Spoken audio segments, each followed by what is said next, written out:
got it. Yes, started the recording just to make sure. I can wait for another 5 minutes and I see that. Yeah. Okay. Sure. Okay.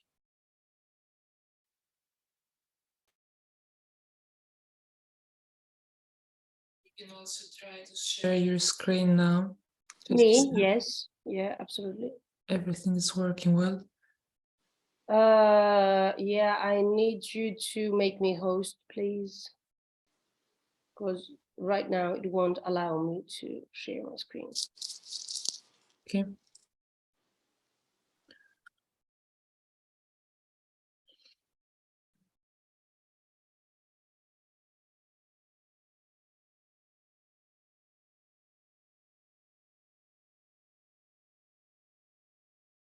I guess now you can do that. Yep. Yes.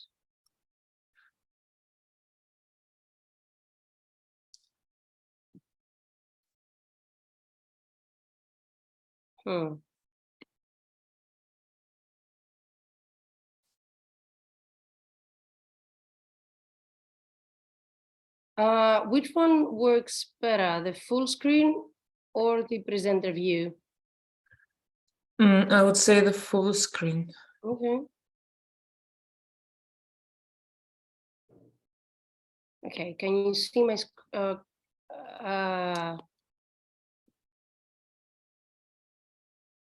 why did that happen? Okay, give me a second, I'm going to do it again.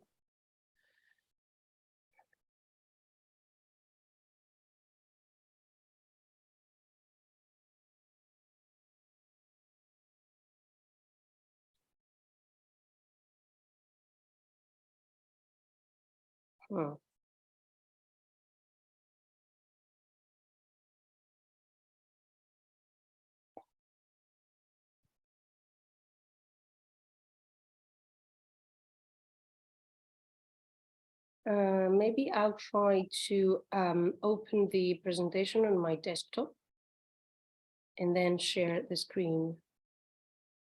Okay.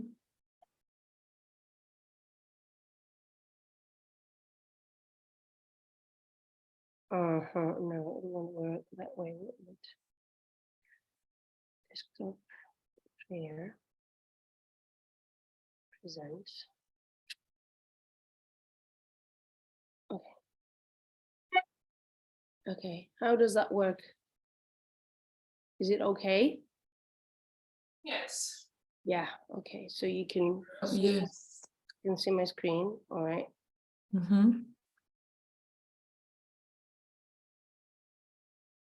Okay, hopefully we'll have time for everything that I'd like to share with you, but in case we don't, I'll start running. Yes, well, in any case, we will the participants know that we will update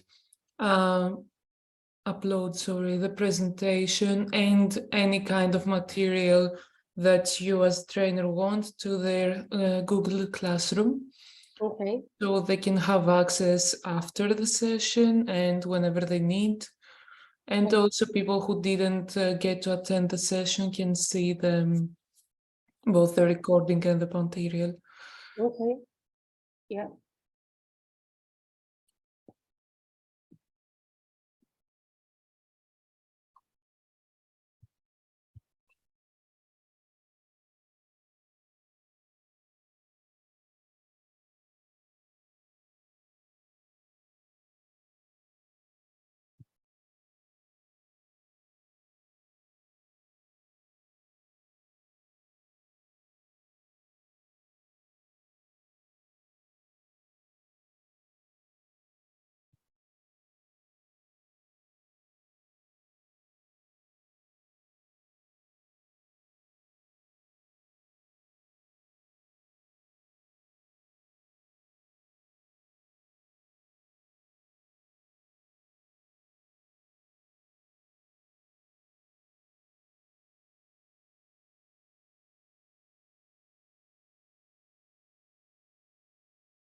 Okay, so I guess we can start.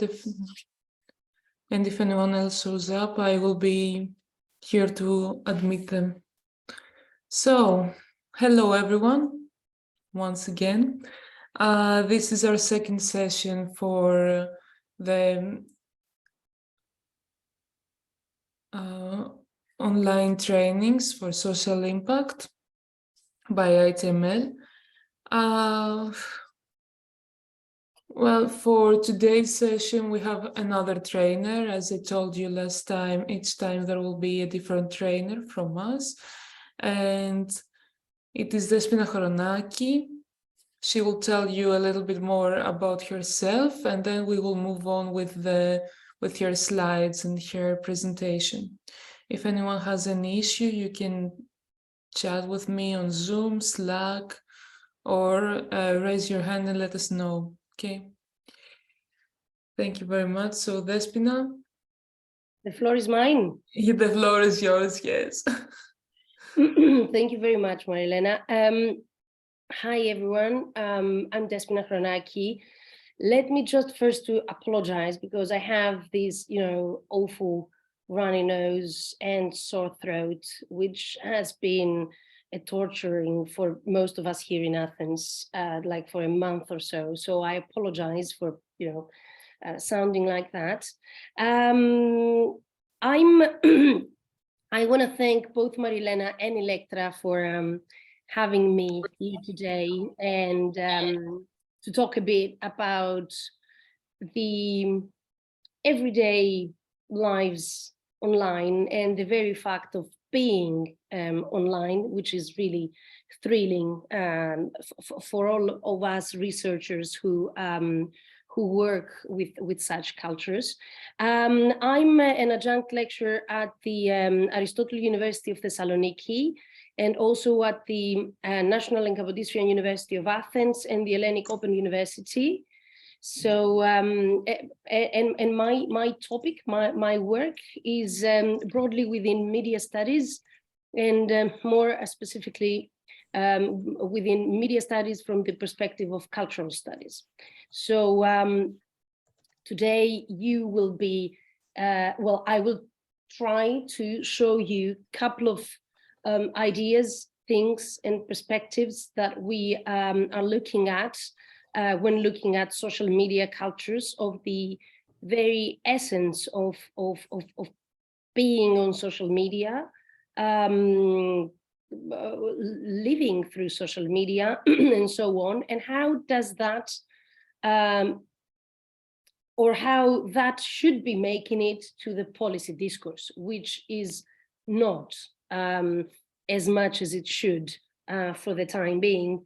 So in what follows, you will be looking at a pretty much academic presentation, but I'll try to make it less academic and more, let's say interactive, also policy oriented, and we'll see how that goes. If we have time, and I hope that we will, we'll talk about TikTok. I'm going to show you a couple of videos highlighting how TikTok, instead of being a source of concern and a source of continuous anxiety about how much it might, damage or corrupt youth, but also democratic participation, our perspective in cultural studies and in that subfield within media studies is to show that TikTok is a vehicle of democratic participation, is a vehicle for activist participation, for manifestations of race, manifestations of the body positivity, cultural capital, and so on. And I need your help with all these, obviously. So question, since from what I learned, your students, all of you, I mean, university students, if I'm not mistaken. So I guess I will need to start with some sort of archaeology of knowledge, right? Because none of you has ever lived in the 90s when, and I'm gonna go back and forth right now, when the image that we would see when we would go online, because at the time we used to say, go online, I'm gonna sign on cyberspace. We were using these sorts of corny terms. We were basically, and I bet you haven't heard of that unless you heard about that from your parents. In order to go online, we had to literally remove a cable from, from the telephone, put it in our computer, so somebody who wanted to make a phone call from our landline couldn't make a phone call because we were online. So the idea that we have today, like constantly being in a universe of chatting, posting, tweeting, communicating, living, having sexual lives, flirting, studying, taking exams perhaps via social media or in an online space, was nothing that we knew back in the 90s. And given that in a month or so, I'm going to be 39, that means that I have quite good knowledge of what it means to be offline and trying to go online, which means understanding both the body, but also reality, the actual lived experience in two different places, in quite distinct places, in comparison to how we understand it today, where, you know, having the phone means directly being online, being on a kind of condition where you're at the same time offline and online. Just to say that whenever you feel like, just, you know, raise hand or just interrupt me and give me your experience. Maybe you can tell me, you know, that we don't get what you're saying. You can also just, you know, make a comment, a question, anything. So is there anybody that recognizes the picture that I'm showing here? You might have seen it in some sort of nostalgic Facebook group or Google Images when looking at archaeology of knowledge when it comes to the internet. Has anybody seen that? Okay, let me open the chat. Oh, you, okay. Okay, okay. So you have, some of you, seen it at least, right? Okay, that's good. That's good. Doesn't make me feel like a somebody from the outer space.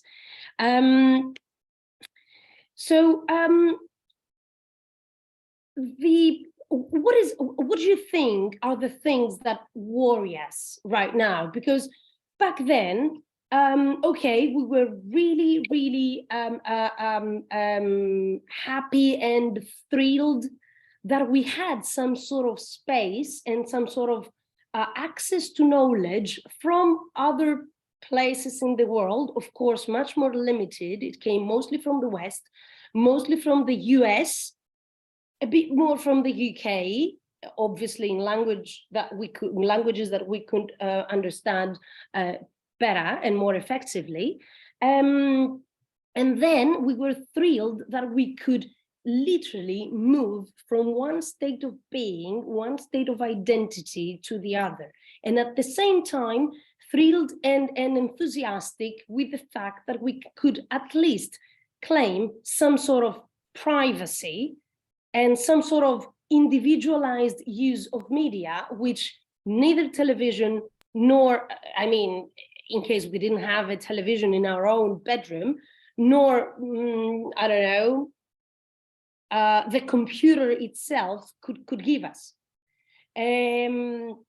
So it's I want to, but at the time, the things, and of course there were things that were concerning us, were a bit different, and we'll see these. What are the things that that are related to the kind of knowledge to do with social media being now? Do you want to share some knowledge? Let me hear your voices as well, given that I can't see your faces. Or in the chat, I don't mind. I'm good with any. Yes, Martin, go on.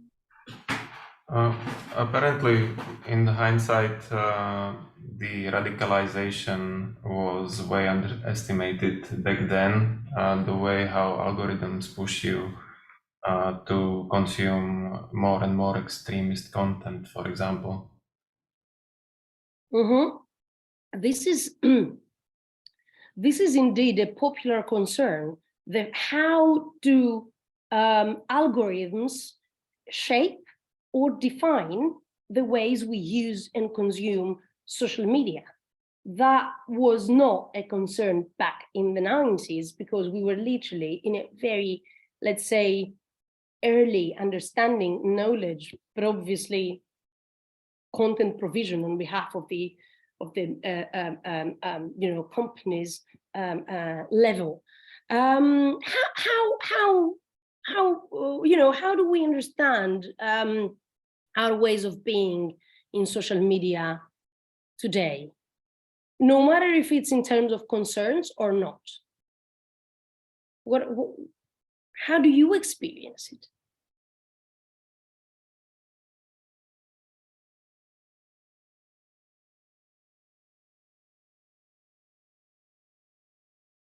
I know it's a difficult question, because actually you have been born with such technologies. I mean, I'm on Facebook since 2007, which is actually its second year of life back then. And yeah, for me, it makes a difference, but for you, might not. Okay, let me see what you're writing. Very often you're forced to be present in S&M, not to miss out on some events. Indeed, there is some you feel, Anna, you feel some pressure to be updated, right? Okay, and Katerina says also the private life, you have almost none, and everything is connected with the online. Your data is everywhere, even if you don't really want to. Yeah, truth be told, Mark and Elon has some sort of access in what we do. Indeed. So I can see that you are well aware of all sorts of concerns and all sorts of, you are, conscious about what happens with the use of social media. Indeed. So let's break it into pieces, and at the same time, okay, and Martin adds about concerns about unrealistic body image and photo manipulation, piracy and harmful content, sexualization, especially affecting stupid young boys and their relationships, unrealistic lifestyle expectations. I understand and I feel for these concerns, although as a researcher, you will find me positioning on the other side of the spectrum. So to be totally honest with you, I belong to those few people worldwide who basically talk and want to push both policymakers, but also students and people and media journalists, in that matter, to think out of the box. And if I manage to at least give you a couple of hints to do that today, then that is, for me, is going to be a successful session. So let's see if we can unpack all these legit concerns, but let's see if we can unpack them and basically work around them instead of being drawn by them. Okay, so we have a different understanding of what it means. Okay, I'm gonna, does that look better? Okay, that looks much better. Okay, now that I'm on an horizontal, well, kind of interface in my computer, in my desktop. Okay, so in everyday discourse, we have so many words to talk about social media. And these words like, again, tweeting, posting, blocking, shadow banning, reporting, sharing, platforms, smart, clouds, I don't know, TikToking, Instagrammable, or Facebooking. I don't know if you use it in Spain. I think we are using it, at least the boomers of the Facebook use the Facebooking term. I don't know if anybody is familiar with that. So we do have all sorts of positive mostly positive terms that basically highlight the ways in which we go online, the ways in which we basically are mostly in social media.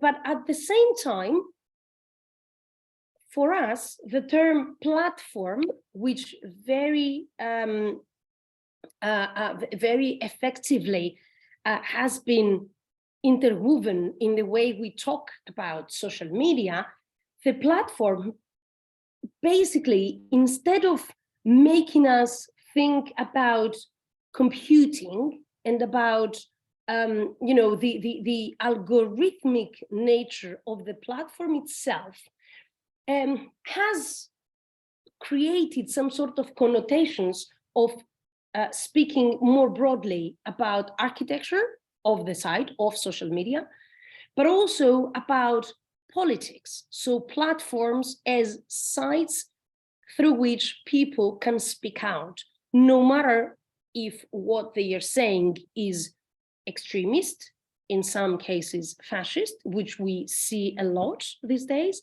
or if it's hate speech, racist, or in other way discriminatory behavior, or more supportive, inclusive, positive, and so on.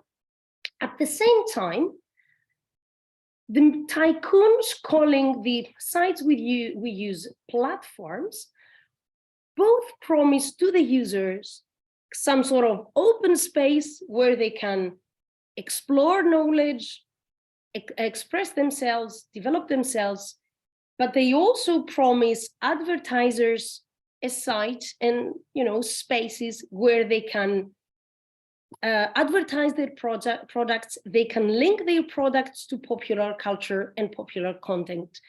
And also at the third level, they promise regulators some sort of regulated, controlled, and let's say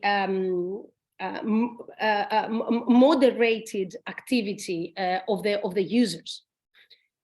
Equal terms, cloud and smart, words that at the same time mean for us a space where we can store without the risk of losing the information that we want, the information that we have stored, gathered, and so on. Smart in the form of wise, let's say, technologies that offer us a lot of affordances, but at the same time, they obscure that these cloud and smart technologies actually belong to somebody who is not us.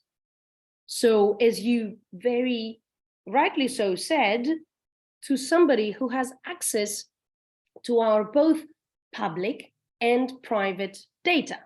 And sometimes it makes us think, and I see that a lot in people of your age, so in my students in Thessaloniki and in Athens, who have been telling me, and that's very interesting, that, you know what, we are doing some sort of social media diet.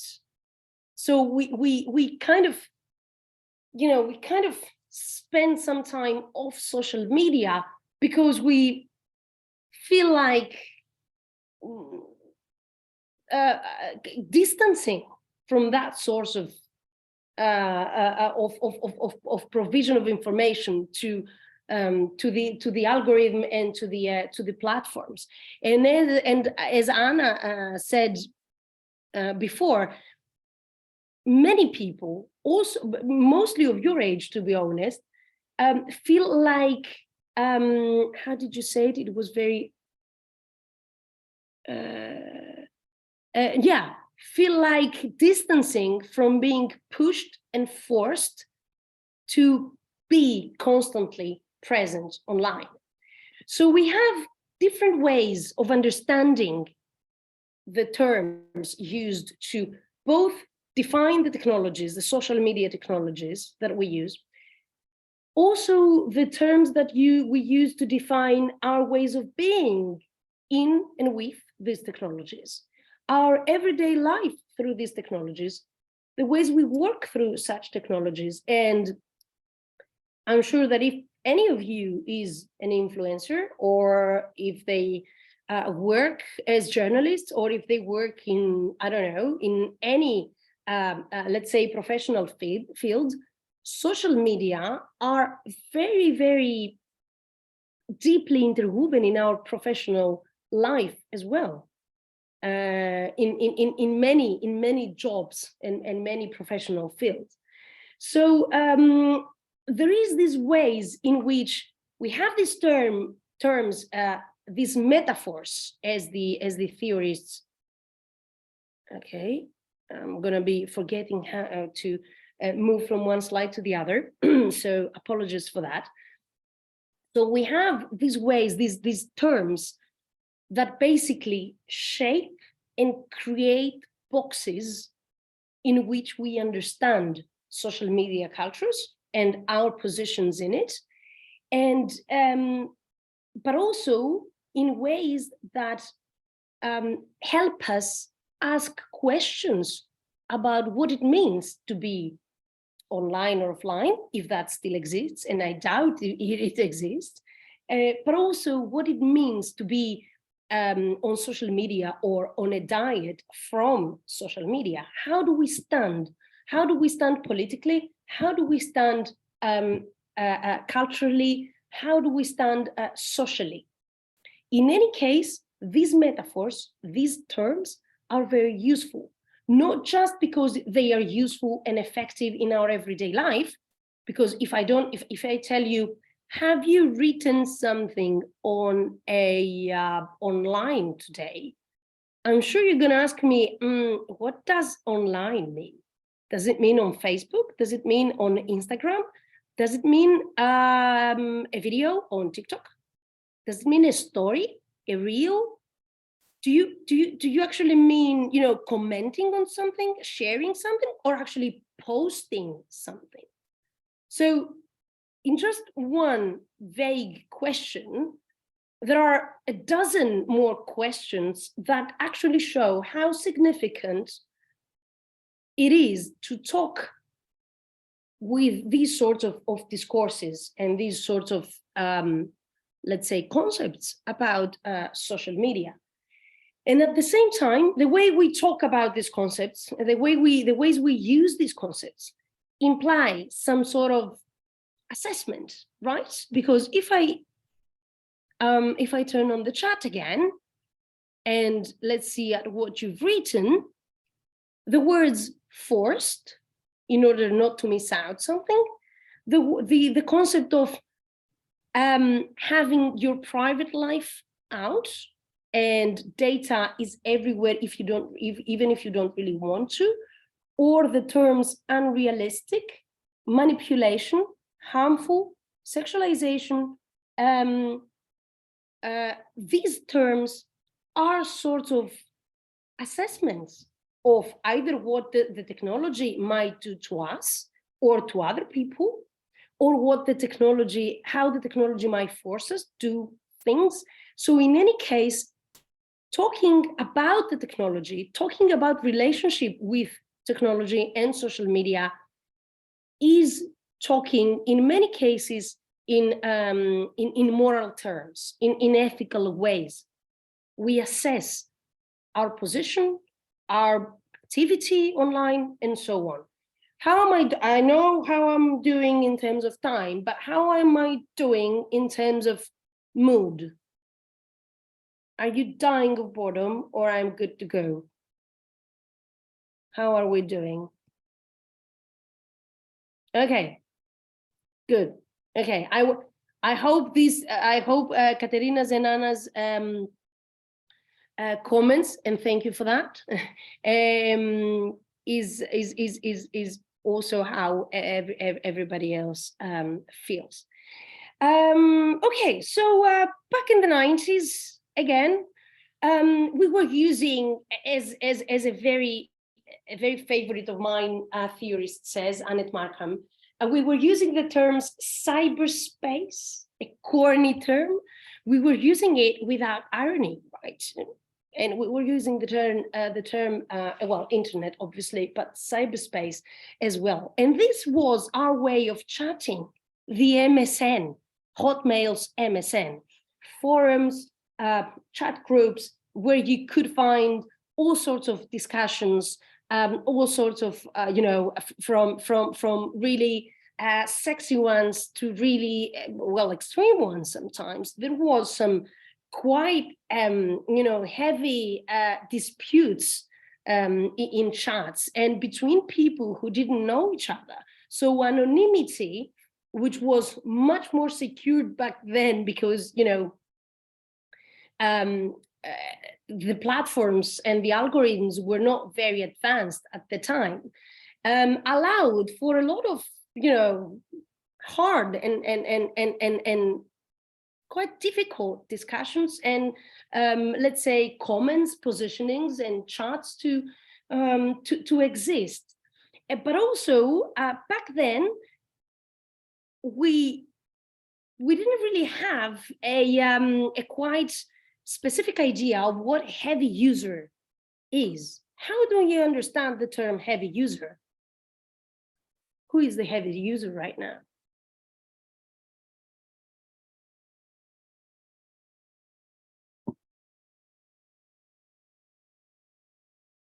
Have you written something? Shall I? No, you haven't. Anybody? If I, what if I use? No, I'll stick to the term heavy user. A person that uses the internet all the time. Is it? Are we not all the time on social media? Indeed, indeed. The heavy user supposedly is the person who uses the internet all the time.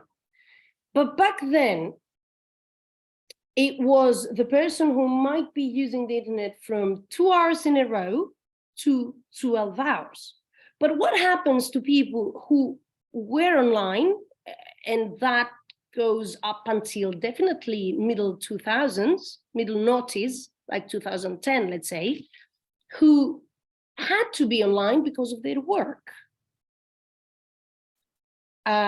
Or now, after the pandemic, children, but also us right now, who work via network technologies. So who is the heavy user now? What does excessive use means when we are in an environment that we are networked most time during the day, no matter if we work, study, or just have fun or communicate. So in 1996, we also got the term someone constantly chasing their dopamine boost by using the internet. Well, possibly. I don't know. Research shows that this little thing, this kind of technology, is something that, yeah, for some might imply the risk of using it too much and not being able to live without it. For some others, it's just company when waiting, for example, at the bank, for those who still go to the bank, or it's when you don't know anybody in a, you know, in a social instance, and you kind of, you know, look, the company, your friend, is your mobile phone, even though you wouldn't want to use it at the time. When waiting at the doctor's, well, because of the condition, you understand how the example came quite easily. So the term is quite blurry. And this is one of the problems in policy discourse. The term internet addiction disorder, and then we know it as addiction, excessive use, and so on, came into the medical lexicon in 1996. So almost 20 years, sorry, not 20, 30 years from today. At the time, it meant pretty much what you're discussing today, because the same thing it means today.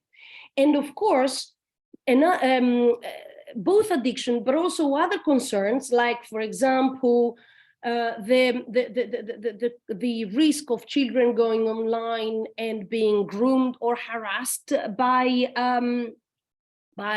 these creepy, filthy figures, the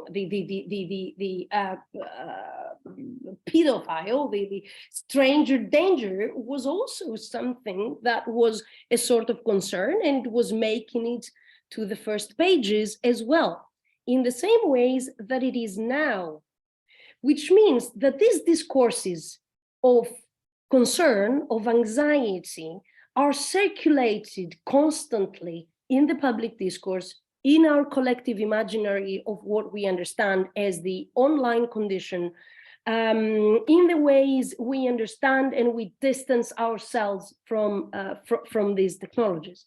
At the same time, I want you to have in mind that these are very, very, very also problematic areas in policy discourse, not just in public and media discourse, but also in policy discourse. Because the research, but also all sorts of policy making are directed and are, they pay too much attention to how we will make people safe online. They pay too much attention to how we will protect ourselves, so how we will regulate ourselves online, how we will limit our use of the internet to stay safe, or how we will make the right use of social media technologies in order to stay safe, instead of trying to understand very complicated terms and very complicated conditions, such as what does exactly the term risk means? What does exactly the term addiction means? How do we understand it in a condition? I'm going to come to your comments straight away. Give me a second. Thank you very much for writing. Thank you because I have more people writing now. How do we understand this very complex condition of being in platforms, of our platformed everyday practices and platformed everyday lives? So Diri says, I think that nowadays heavy use of internet is a must in most cases. I guess you mean that it's part of the social media condition. Am I correct? And Dimitra says, but then it comes the debate of the free speech. Okay, how do you mean, Dimitra? Do you mean that? Yeah, I don't know.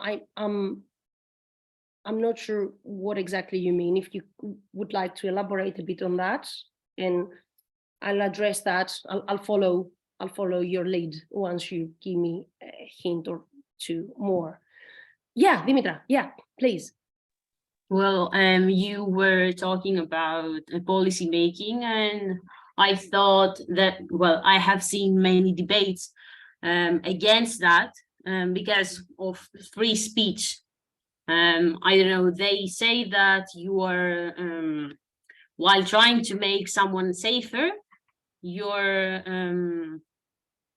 taking someone else's right for free speech. This is what I meant.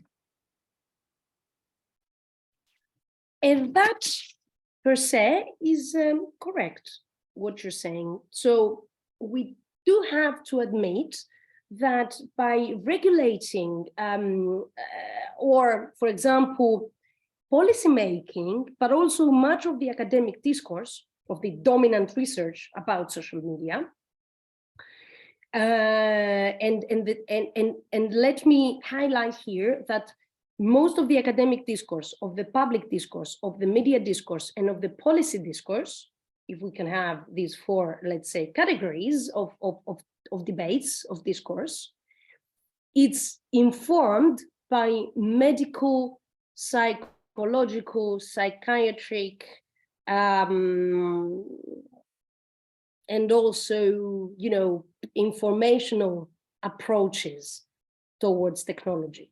And these approaches, they kind of, you know, highlight these concerns, but they forget issues to do with rights, with human rights, with subordinate groups, with free speech, with the fun, the pleasure of being on social media, of spending mundane time in social media, of being bored in social media, of just, you know, of just swapping left or right, scrolling up and down for no reason, just to escape, just to unwind. These aspects of our use of social media is not usually in either of the categories of discourse I just mentioned. So yes, inevitably regulating technologies, teaching people to be safe at the same time means also limiting or in any cases affecting, impacting upon the freedom of expression. Bear with me for 10 minutes or so. We can do a break, then continue and go further. Okay, just kind of let's say to put things right. The first person who actually talked about metaverse was not Marcus Zuckerberg or Yanis Varoufakis for the Greeks.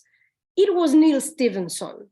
So metaverse is a term that has been first heard in the 90s, I think. I'm trying to look, yeah, 1992. So from what you see, all this idea about understanding ourselves bodily, visually, realistically, in a kind of space, the online space, was a discussion and inquiries since the early beginnings of the internet. So what are we in this let's say in this condition? The theorists mostly talk about networked publics, and let me just again remove the chart so that you can see the slides. And many academics, many researchers talk about how networked publics, everybody really that uses social media technologies, so not everybody per se, everybody who uses social media technologies, because we still have large gaps and large groups of people across the world who do not have access to what we consider everyday, to what we consider basically automated ways of being, of living our everyday lives. So these publics, us, play an important role in shaping the political, social, economic, cultural, moral, ethical landscapes of contemporary life. And this is very important because the continuous discussion, and I'm sure you've heard about it, that network technologies raise are whether the internet and social media are some sort of a public sphere. So theorists have been struggling with this term. It's a very well discussed term from Jürgen Habermas. And what we have been, I mean, the dominant approach is that we cannot talk about a unified public sphere. We can talk in some ways about different public spheres. We can talk about, some call it a patchwork of public spheres. We can, some are very pessimistic, let's say, and talk about social media being some sort of echo chambers or filter bubbles or places where people expose themselves selectively. So actually, this is based on the idea that the algorithm, and I think Martin mentioned that, if I'm not mistaken, that the algorithms, the platforms basically choose or read our tastes and show us what we want to see and things that we agree. So that might lead to further radicalization online and further, creation of extremist groups, leading to obviously loathing situations like the attempt to overtake the Capitol in the US, but other instances as well. So these are things that lead theorists to be a bit more pessimistic rather than optimistic, like those ones here. But the overall idea and the overall, let's say,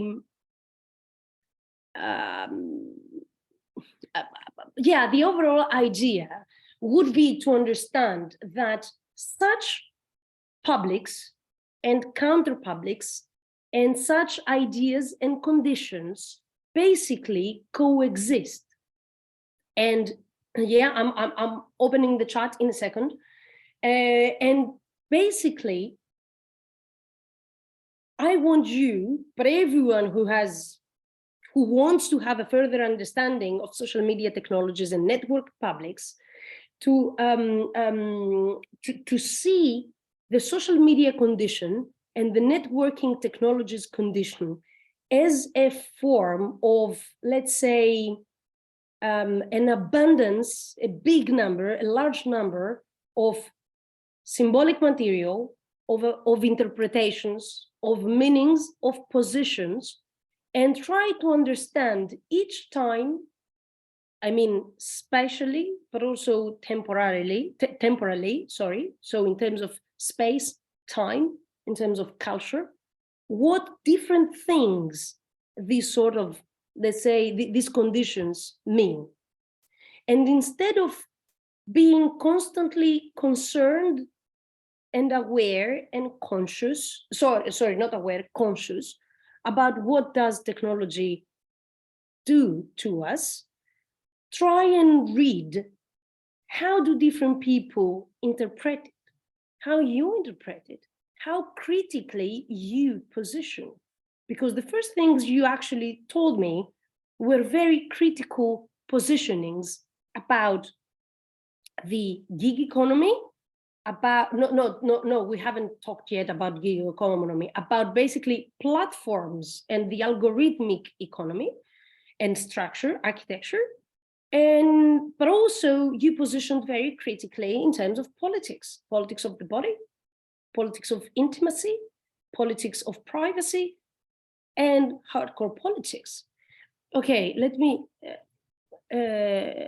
okay, Anna, what about the use of bots in distorting the messages and lowering deliberative quality of social fora as public spheres?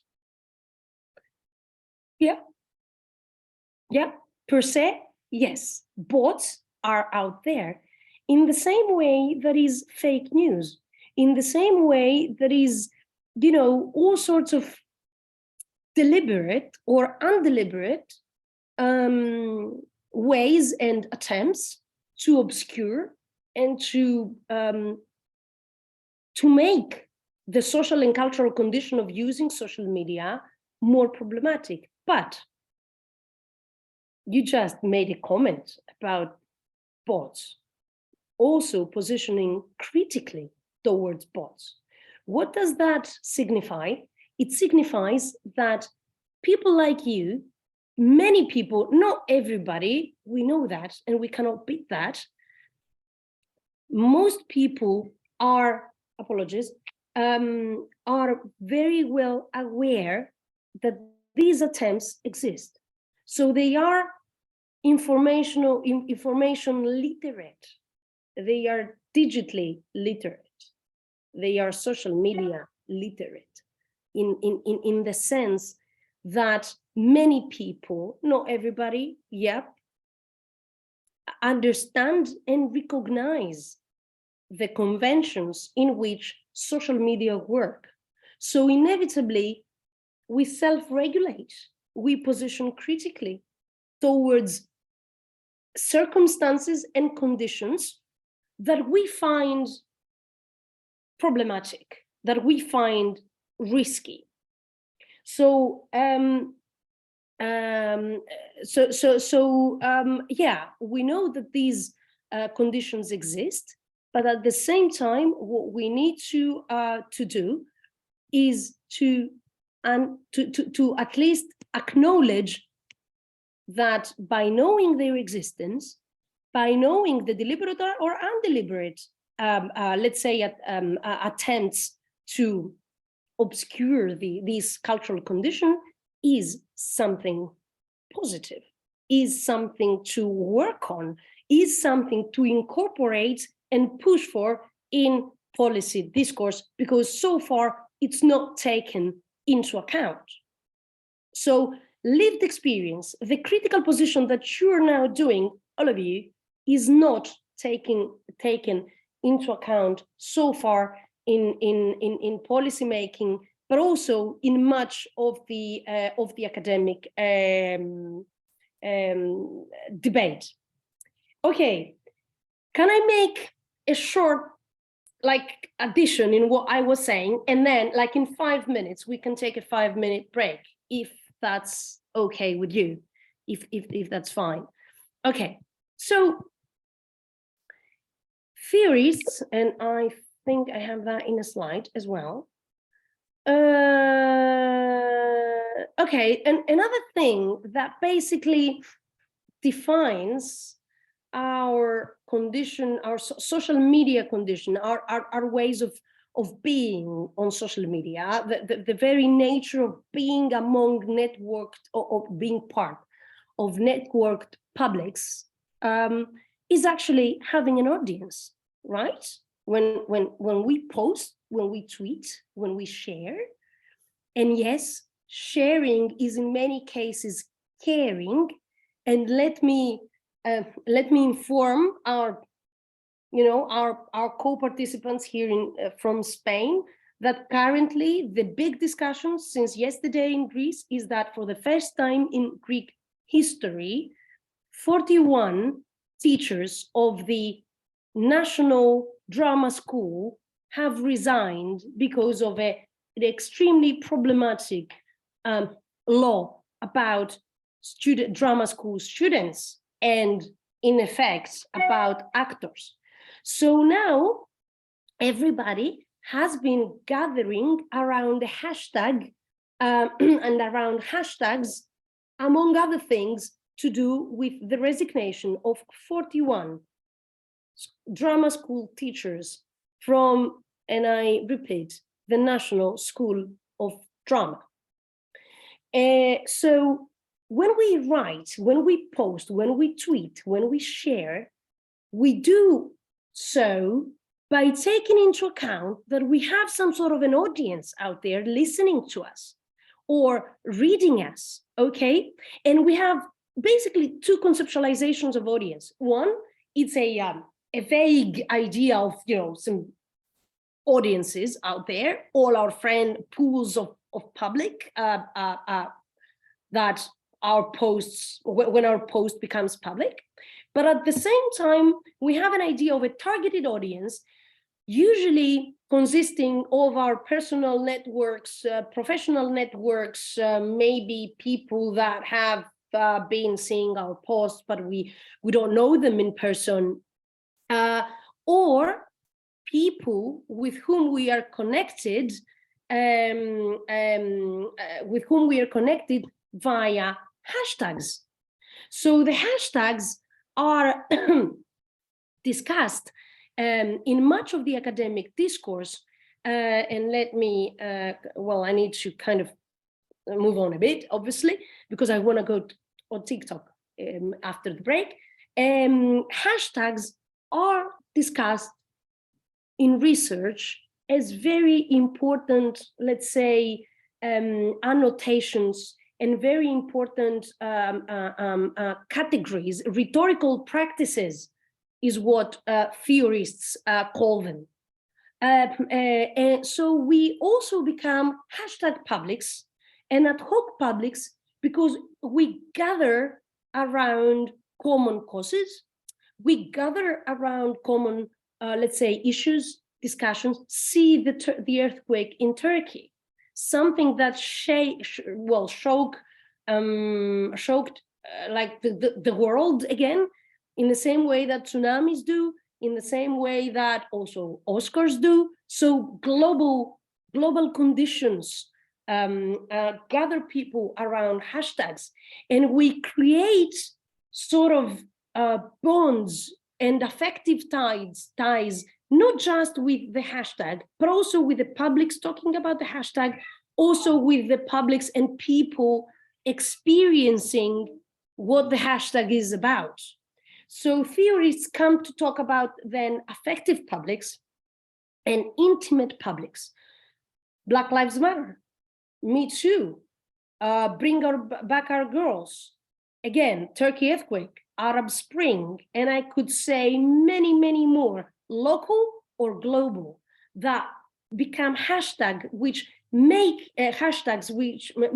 actually either local cultural conditions or global cultural conditions into conditions with which we engage and we tie effectively. And they become vehicles of political participation or vehicles of activist participation, okay? So I think we can take a break. Marilena, what do you think? Yes, of course. Okay, people, would you like a break? And then I think you would. It's 5 past. It's 5 past. Anna, I apologize. I will not elaborate more on this topic just because it's very context specific, and it might come up again when I'm talking on TikTok. But yeah, in order not to redirect the discussion, I apologize. Thank you. Okay, so let's take a 5-minute break, like we can do 12 to get back. Okay, see you in a bit. Okay, we will be back again. You will hear from us. Right now we can turn off our cameras and microphones and take a 5-minute break. If anyone wants anything, I will be here.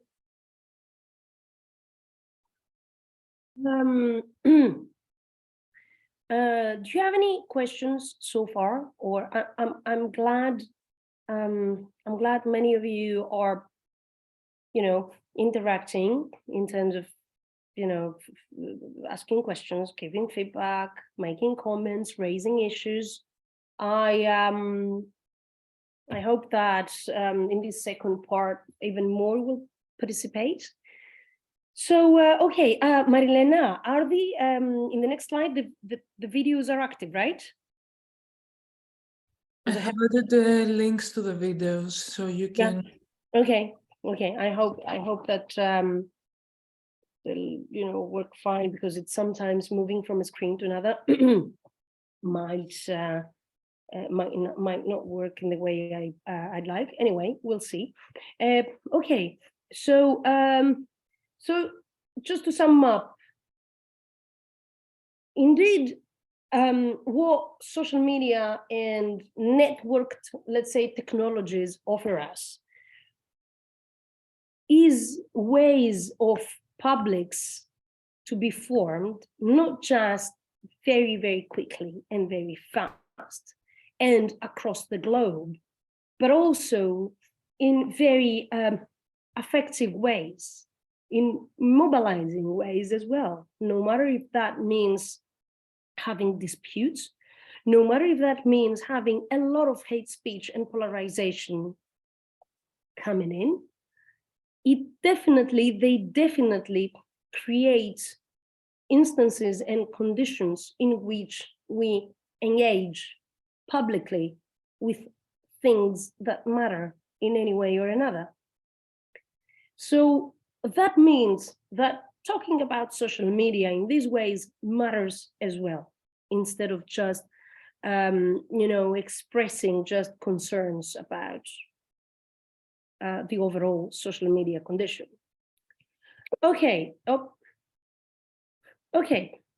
Oh,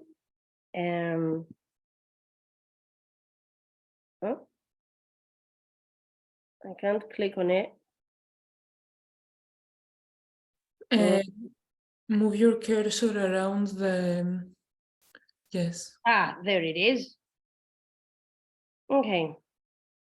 Let's see. Can you see my screen? Yes, and seems like it's working.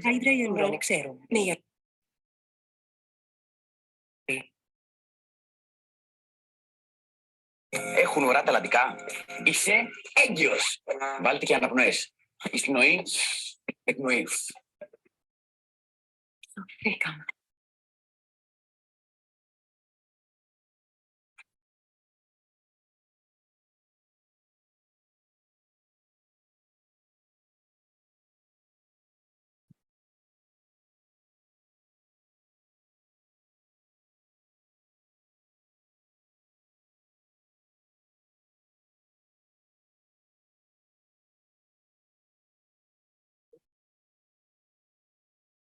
We can't hear something though.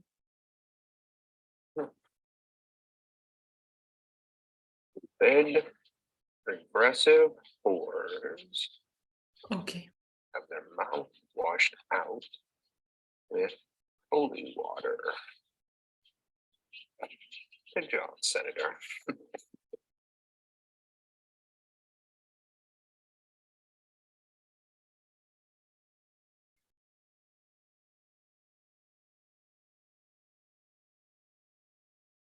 Hello. Look, motherfucker. Treat your diseases. They cook your meals. They haul your trash. Every part of your life. Do not fuck with them. On my knees, shaking ass on my thigh shit. Post me a pic, finna make me a profit. When a nigga hits in the bitch get toxic. Why the fuck you in the club with niggas wild? I've been lit since brunch. That shit. Order 42 for the table.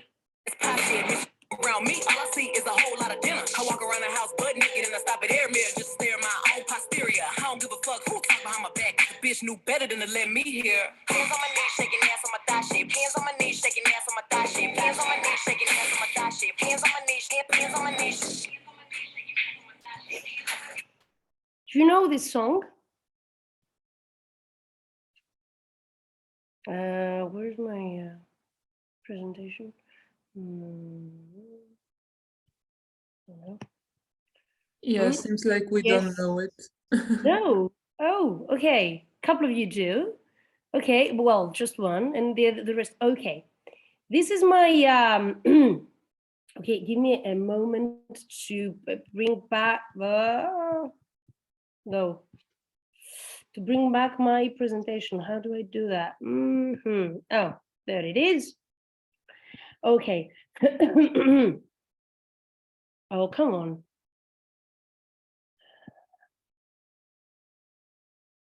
I need to go back on full screen. Okay, if you don't, okay, there we go. Okay, this is Megan Thee Stallion, one of my favorite performers, a very political performer, a Black feminist performer, a rapper, by the way, one that actually claims the right to be a Black woman rapper.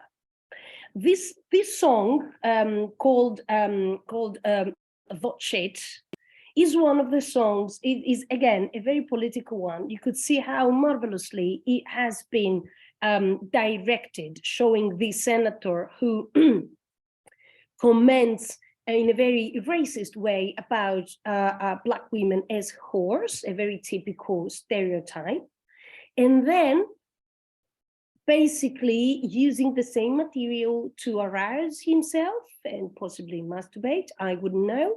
And at the same time, when the song begins, and after receiving the phone call, this becomes an actual nightmare of beautiful big butts, of beautiful sexy bodies, a nightmare nonetheless, showcasing and highlighting how harassing and discriminating his behavior is. This song, everybody expected that in 2021, let me see if we have it. Okay, I think it's this one. Everybody expected that, okay, yep.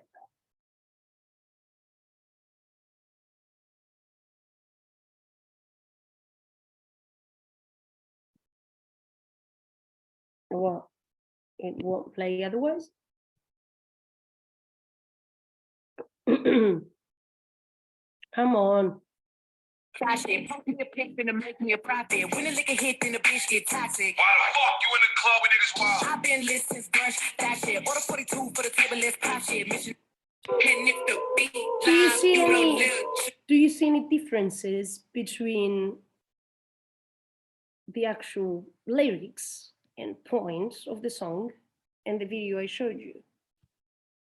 Did something felt strange or awkward, or it was just another TikTok imitation video?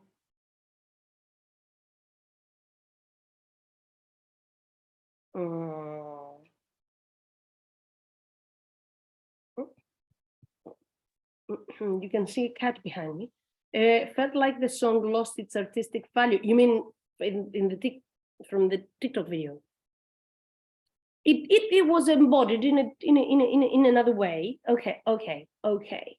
Anyone else? Yeah, I'm holding on that. Yes. What else?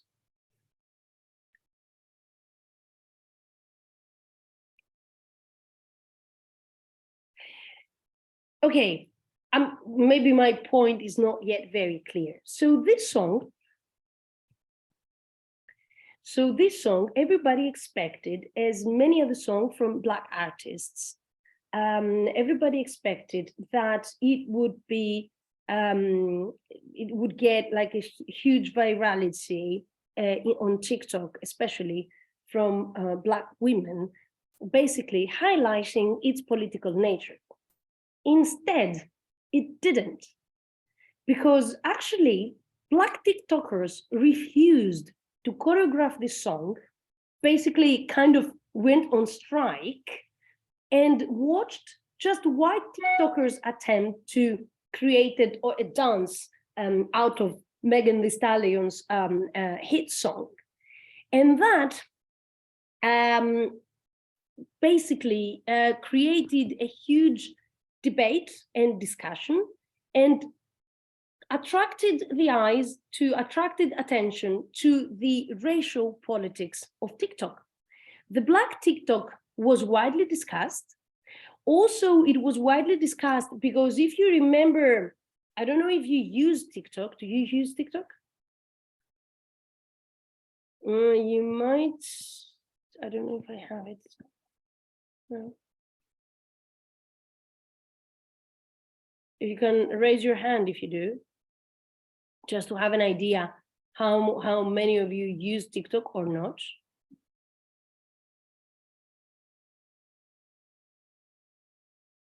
Okay, not many of you. Oh, that's interesting. That's interesting. Maybe it's for the youngsters, like younger than you, I mean. Okay, so there was a really big controversy about Charli D'Amelio, who is a really huge TikTok influencer, who, and I'm not now sure because which one is the video I'm looking at, who basically choreographed a song second after Jalaya Harmon. No, that's not the one I was looking for. But I need to find this song that I want, really. Give me a second. I might not be able to find Jalaya Harmon.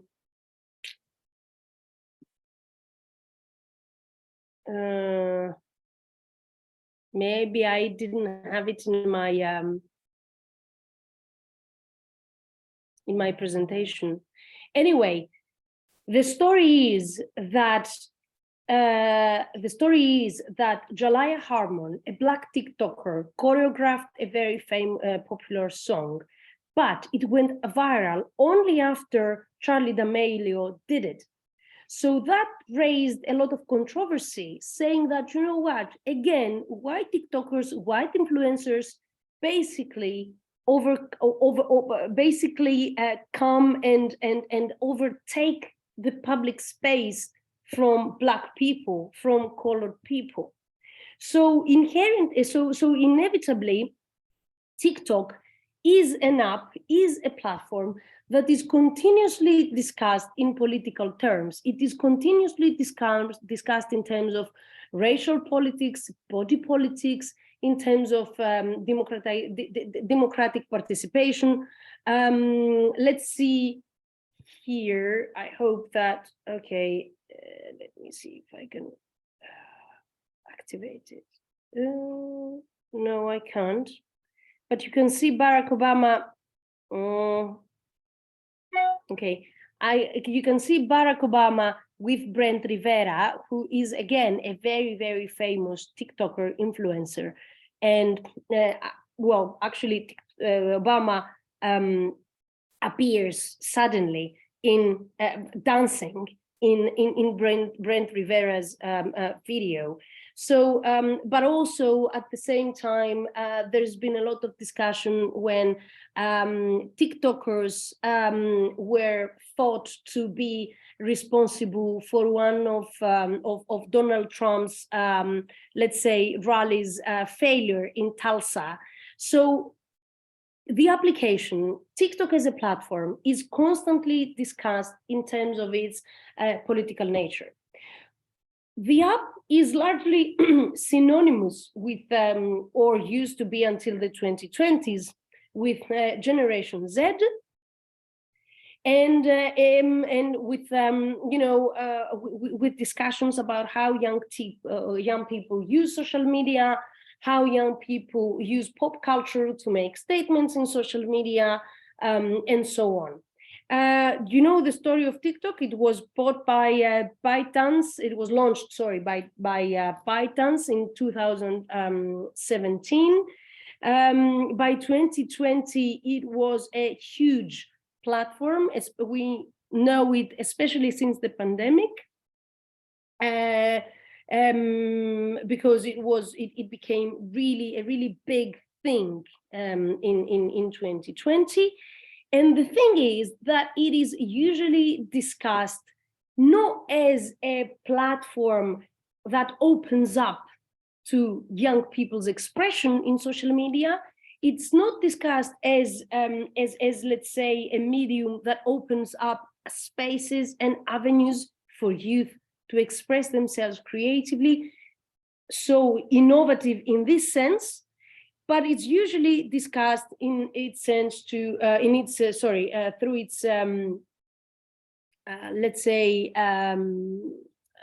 through concerns about how young people become more politically apathetic, how the platform basically reshapes, redefines norms, behaviors, and so on. So how young people are either at risk from being affected by the platform and by the algorithm and by the norms appearing on TikTok, or how young people are addicted or use excessively this sort of application.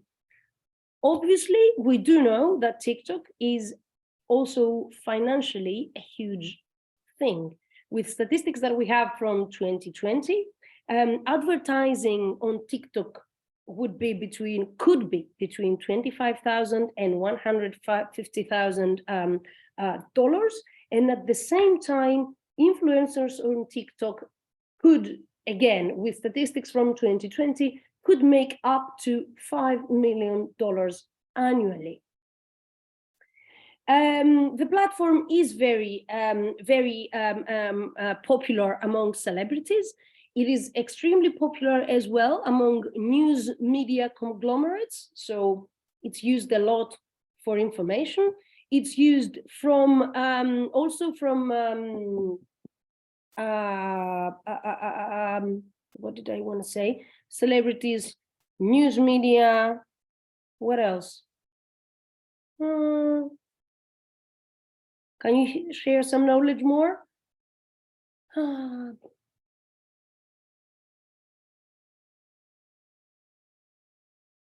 I don't know. Any ideas from the TikTokers, Nefeli? Given that you're using TikTok?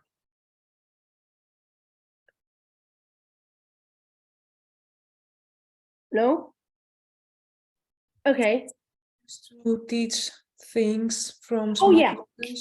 Yeah, thanks, Marilena. So people also use TikTok in some sort of as some sort of tutorial. People use TikTok to come out in their coming out life process, to share things, to share art, to share performance, and so on. So it is a very, let's say, diverse platform. Many more things than a topic of concern, as we usually hear in public discourse, media discourse, and academic discourse and policy discourse, obviously. But the ways in which it is related to concerns is also related to the fact that young people, and you're included in this group, I'm afraid as well, do attract concerns in policy and public discourse per se when it comes to media.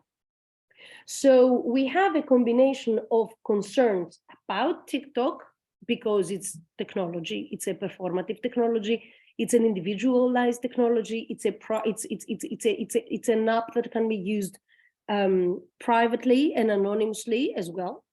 But at the same time, that goes hand in hand with the fact that young people are always discussed in terms of concerns when it comes to social media. So we have a few studies, many studies talking about the concern and the fear of hate speech. We have many studies talking about effects and addiction, but we have very few studies talking about, how much people use TikTok to learn things, how much people use TikTok to make statements, political statements about the body, about race, about ethnicity, about gender, about politics. How TikTok is the vehicle for political participation. We have a lot less, not just studies, but also a lot less discussions about how TikTok is that sort of a tool. And truth be told, the features that TikTok offers, the affordances of TikTok, but also because TikTok is a shift, is actually a shift, a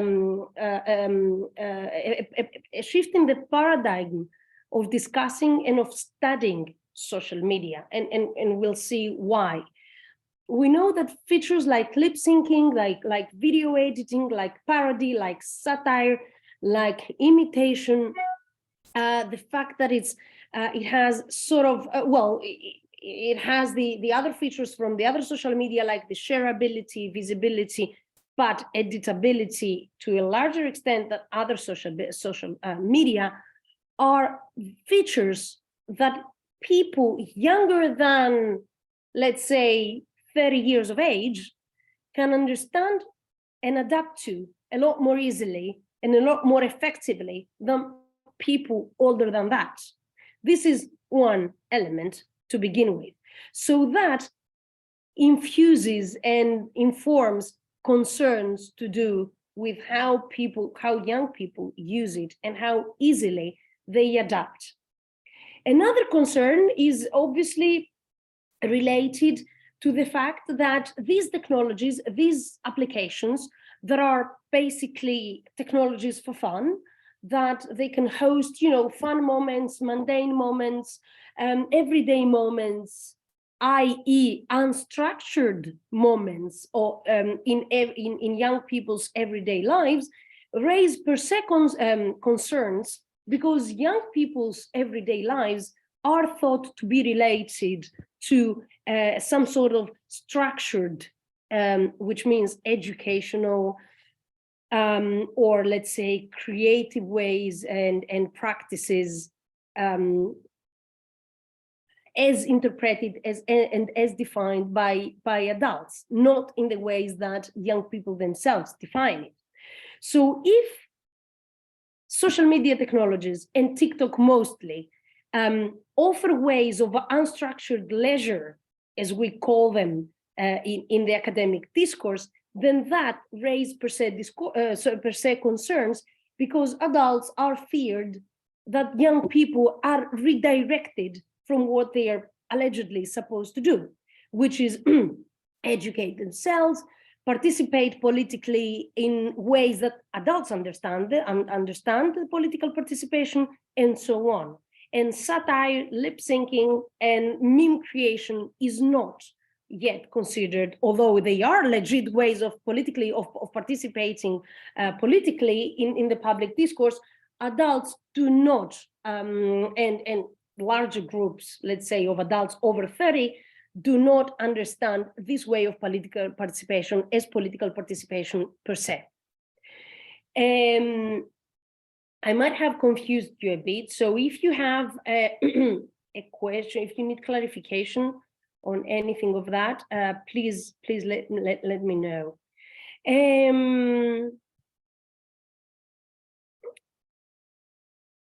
So all these features, all these affordances, they do make it, to a lesser extent, to the academic discourse. They definitely do not make it to the policy discourse.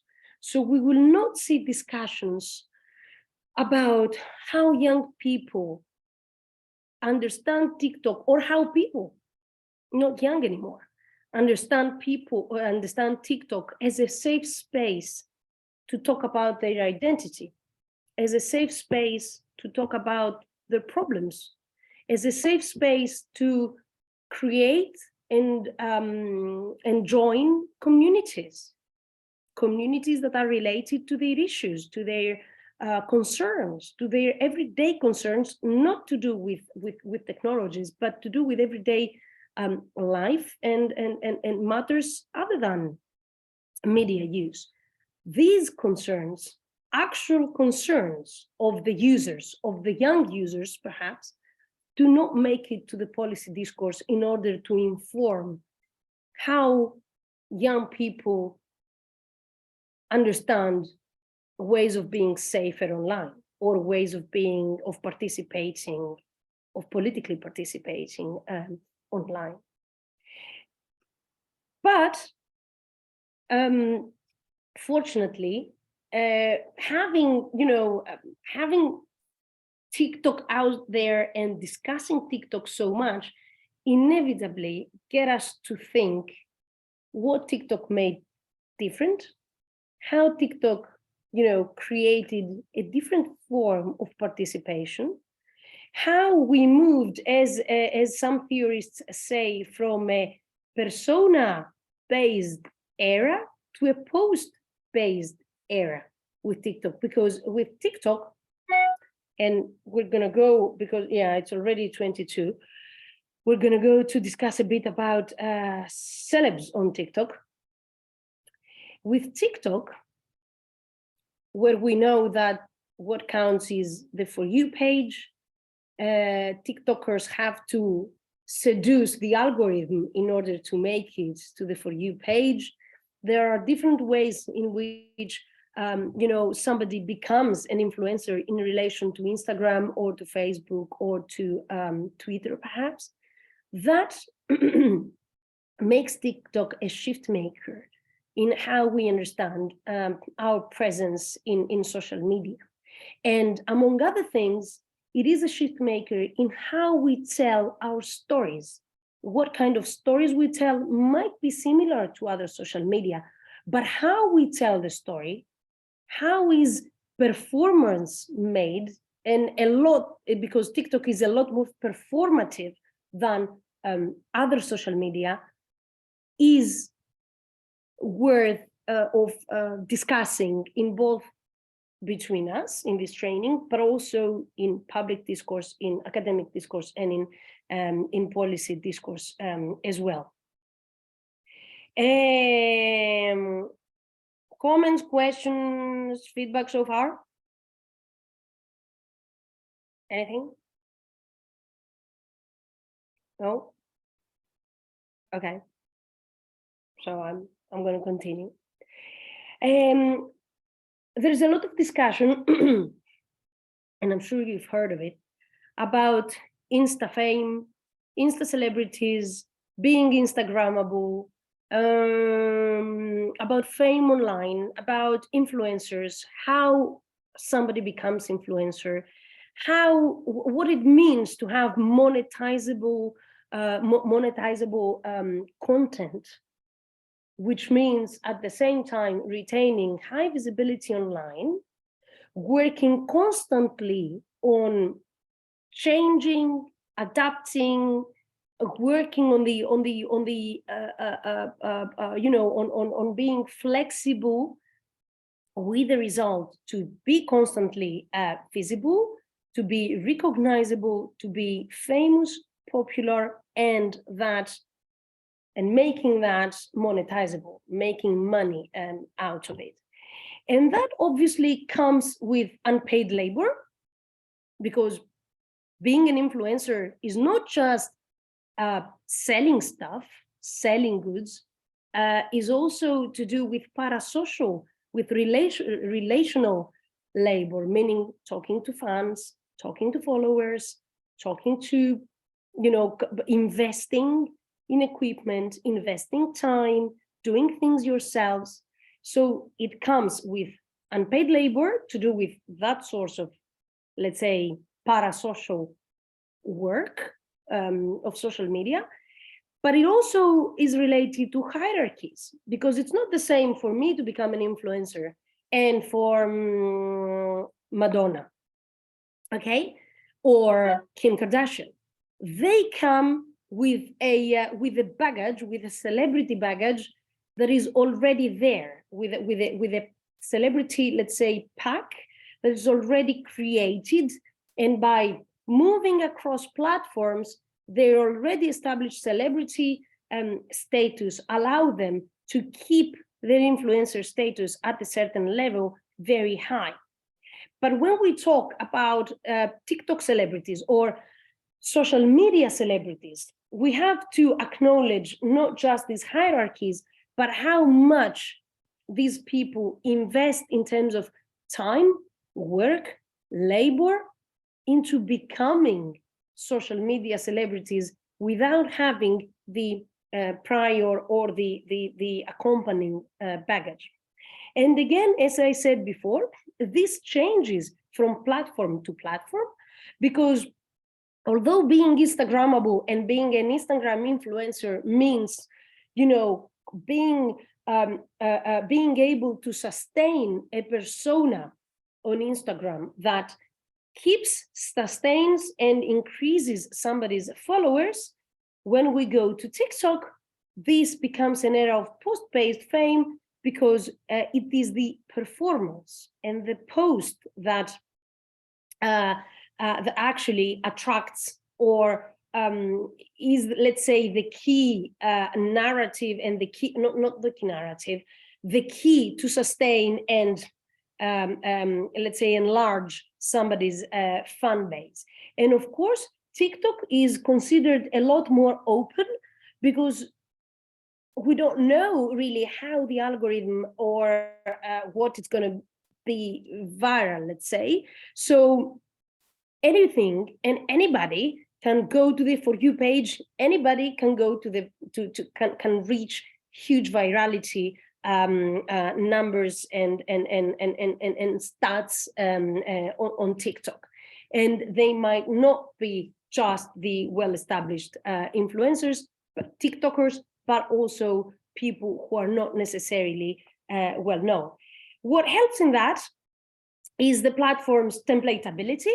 So you have background audios that we know they've been central to viral trends on TikTok. And I hope that, okay, let's see. Also the duets. Also the how do they call the magic on TikToks, the ones that people, well, tutorials also, where people teach teach other users how to do what they do. Let me see if we have I think these are the magic tricks, but also the duets. One of my favorites. Thank you for the nice words, people. Okay. Come on. Hey, come on. Serial killers. What's your point? Our first roomie shopping spree. And it's maybe suggesting all white domestically, but that's not gonna fly with us. Okay, I know Nevermore is ground zero for all things weird, but this is the next level. This takes a lot of work. Fashion transitions is what you're looking at, changing into different outfits, talking about fashion, claiming knowledge, but also claiming expertise, or just, sharing one's tastes in fashion. So fashion transitions, and also what else? This is this was Jalaya Harman that I was talking to you before. Maybe if we have time, I'll show it to you again. Also, I think this is the magic trick. Give me a second. Another feature offered.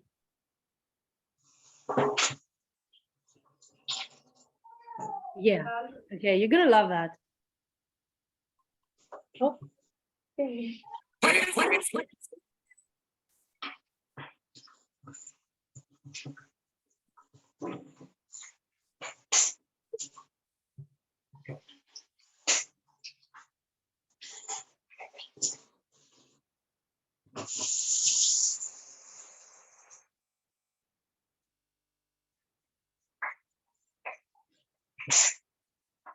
Anna, I'm going to comment on what you're saying in a bit. Give me because it's very interesting. So here you see one of the magic tricks, and there are a lot of tutorials on how people can do these magic tricks. These are ways of these are features offered by TikTok, and basically we see these ingenious ways, of doing really nice and fun videos, and this ingenious guy who also offers knowledge.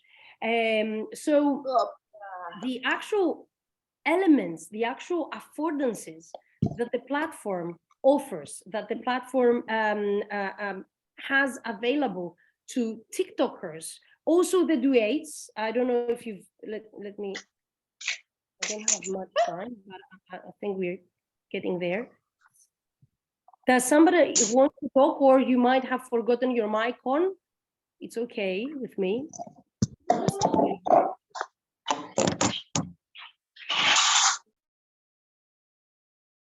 This is a duet.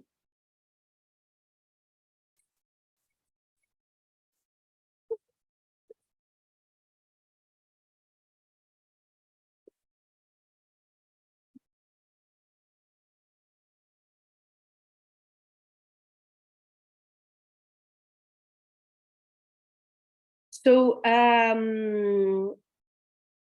so this is, which might not necessarily count as an actual duet, but the reason why I'm showing it to you is to basically make a comment about how TikTok is a community where people and TikTokers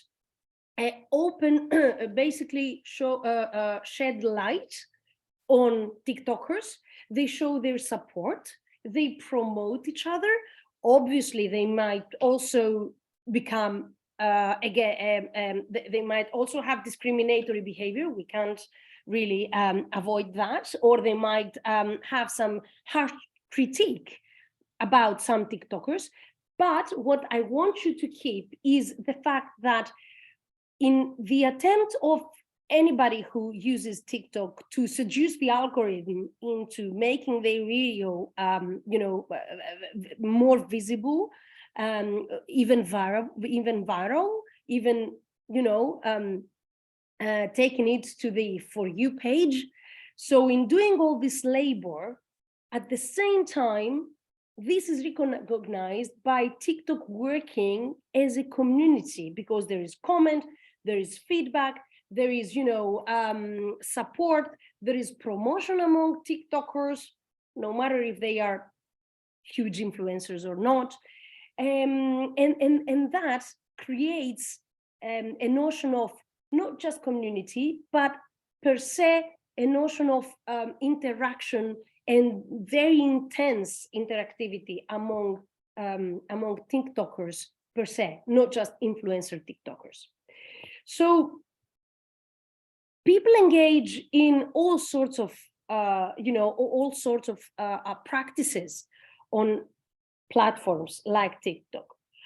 So they have the please credit videos, which very positively, very kindly asks for people to credit TikTokers who have first choreographed or created or edited some sort of content. They have algorithmic, there are algorithmic, let's say, practices when TikTokers welcome each other into what they believe to be a specific and obscure, let's say, rabbit hole on TikTok that is difficult otherwise to discover. You have interactive practices like the rally support for somebody. That's an inherently political act. That's participatory behavior. They also have legacy practices. So cross-platform work. So many TikTokers and influencers have to move in between platforms to extend their fan base, to extend their celebrity, to let's say establish themselves on social media, and all this is understood. And let me go back, and with this I'm finished, and I'm basically opening the floor to you. And all these, yeah, well, no. And all this can be understood in the context of what many theorists discuss, and it's a very effective framework for us in terms of attention economy. So attention economy in the sense that attention online, attention on social media has a particular value, not just commodified value, monetizable value, but also cultural value, social value, and political value. Of course, yes, we can accept that all these sorts of values are also commodified in social media. They are understood in a broader context of capitalism, okay? And they are understood in the context of platforms that are above everything else, basically commercial economies and economies nonetheless. But at the same time, we cannot ignore and we cannot, let's say, devalue their inherently political, social, and cultural significance for all of us users. So let me go to Anna's questions and comments, because I'm basically finished. And I want to thank you very much for participating and paying attention. So Anna says that monetizable is something that inherently defines social media today. So it's not so much about real socializing, but more about making money. Let me answer to that.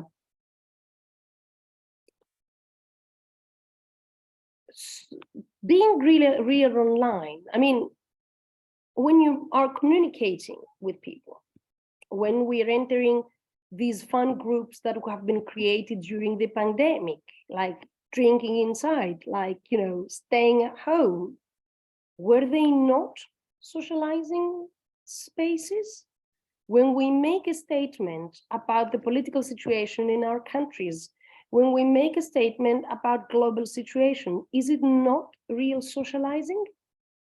The fact that the content is monetizable or is monetized, because it is in a capitalist context, it is in a context where money is made from this platforms, does not devalue their cultural and social significance, does not make it less of a real situation about us, does not make it less, I mean, yeah, the fact that I'm using Canva here and the fact that we are talking via Zoom is per se something that offers money to the companies that have Canva and Zoom. We know that, and we can't do really something about that. But the fact that we are here from different countries, talking, exchanging the ideas, asking questions, isn't it something that we need to acknowledge in terms of the participatory opportunities that social media offer us? And about the second question, does it really reflect the actual political participation in real life? Does it raise the turnout at the general elections? Well, there's a lot of research about this, yes. Yeah, there is huge research about this. And when it comes to me as a researcher and as a scientist, I stand by those who actually think that it's extremely significant and it's actual political participation, the fact that young people position via Facebook, via memes, via TikTok, via Instagram, we don't know if that reflects, let's say, an appearance in general elections.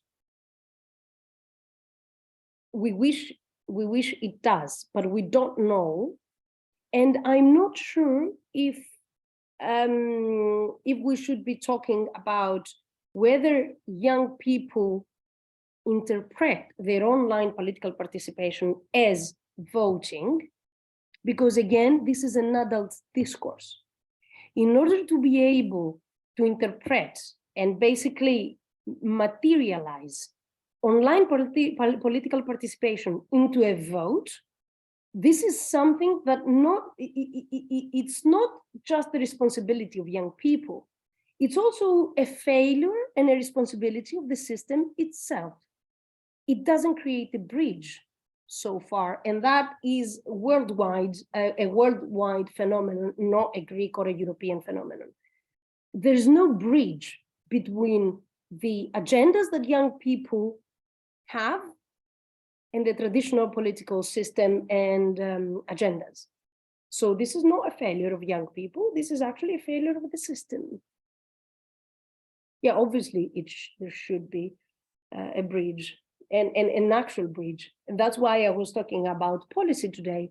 That's why I was saying that if policymaking doesn't take into account these sort of creative, deliberate, everyday mundane practices with social media, then that bridge is never going to be created. And that counts for politics as well. Any feedback, other questions? Any, I don't know, anything that you would like to share?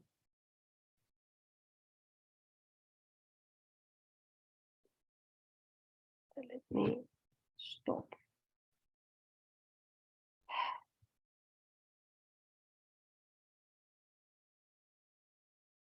I think I'm good with time. 12:59. Yes, we are perfect with time. Hello, Electra. Hello, thank you for your presentation. You're welcome. Excellent as always. Thank you, that's very kind. Yes, thank you very much. It seems like we don't have any questions, so Good. I will say again that in the last slide you can find ways to contact Ms. Chronaki. I am very sorry that I realized that the QR code is not working, so I will share her website on chat. Well, that's okay. People can find my